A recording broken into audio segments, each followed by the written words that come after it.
Killing zombies is a time-honored tradition that every gamer should partake in throughout the month of October. After all, it's the spooky season on the Big Retro Show, so why not? Today I'm reviewing Bloodwaves for the Nintendo Switch. The game's developers, sometimes you, graciously provided me a code for review, so let's get into it. Bloodwaves is an arena-style zombie rush shooter presented in the third person. You play as this lady who bears a striking resemblance to another great heroine in video game lore. But unlike Laura, she is quite brooding, and you will never really get to know her. That's because the game never really supplies you a story. That's not a big deal, but it would have been nice to have known what she was doing there dressed as if she was going to a cookout. At any rate, you are placed in an arena to fend off wave after wave of zombies. You start out with only a handgun and a machete, but not to worry. Like most games of this type, and I'm thinking of Call of Duty Zombies, the enemies you fight in the beginning pose no real threat, but get more threatening in the later waves. As you defeat them, they drop cash that you can use at the end of each wave to purchase weapons, weapon upgrades, traps, and base building materials. More on that later.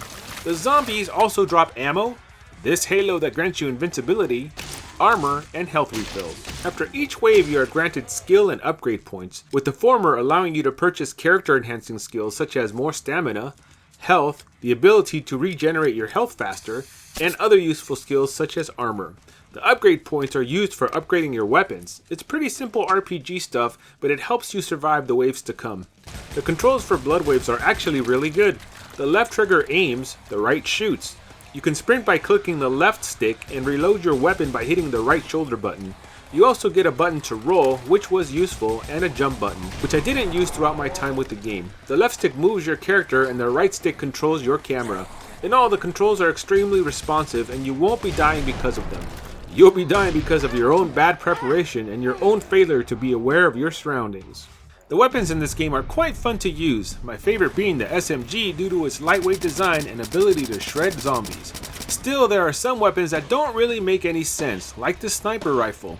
The enemies in this game come at you crazy fast and you don't really have time to be aiming a sniper rifle at any of them. I would have personally liked to have seen another great melee weapon such as a chainsaw or something else. Anyhow, each weapon has their own pros and cons, and as you play the game you will find which weapon fits your playstyle best. This minigun is the most powerful in the game, but while you use it you are ultra slow, leaving you open to attacks. This rocket launcher is pretty fun to use, but doesn't clear out mobs in the way I was expecting it to. Like, shouldn't everyone in this mob be dead?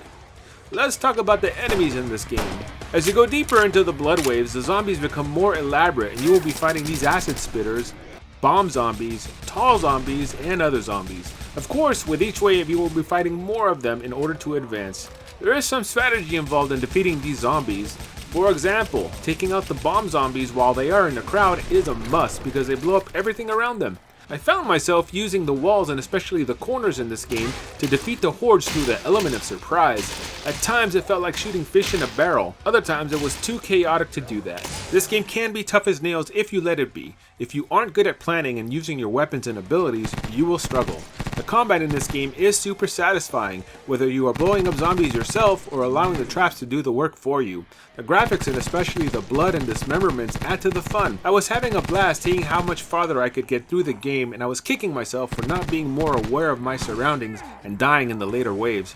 If you die, the game breaks down your survival score, detailing how many kills you got, which weapon got the most kills, which traps did the most damage, etc. Alas, if you die, you will not be able to continue from the wave in which you died from.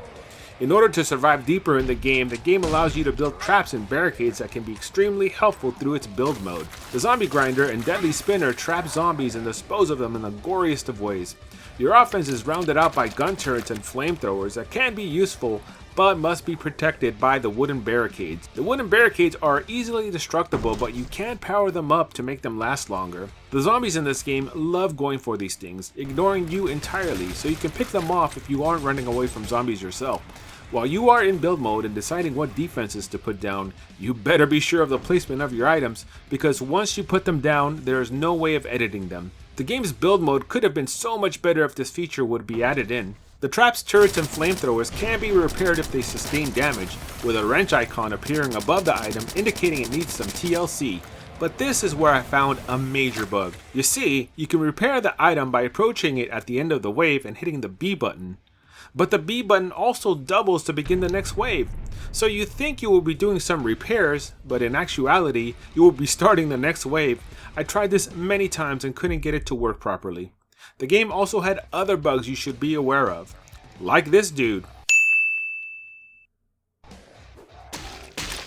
Another bug that I noticed is that if you start off the wave with a machete in hand, the game somehow doesn't recognize it, and pressing the attack button does nothing. You must change your weapon using the L button, which is used for accessing the weapon wheel. Change your weapon and change it back to the machete in order for the weapon to start working again. It's a minor bug, but a bug nonetheless. The other issue I have with this game is that the arena never changes. You'll be fighting in the same arena for each wave. The game would have definitely benefited from including a few more arenas to add some variety, strategy, and fun to the game.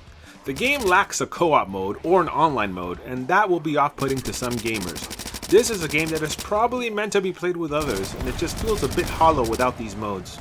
But aside from the bugs and gripes I had with the game, I did have some fun playing it, but would have had a lot more fun without the bugs, the addition of a good story, some more levels thrown in, and some online or co-op play.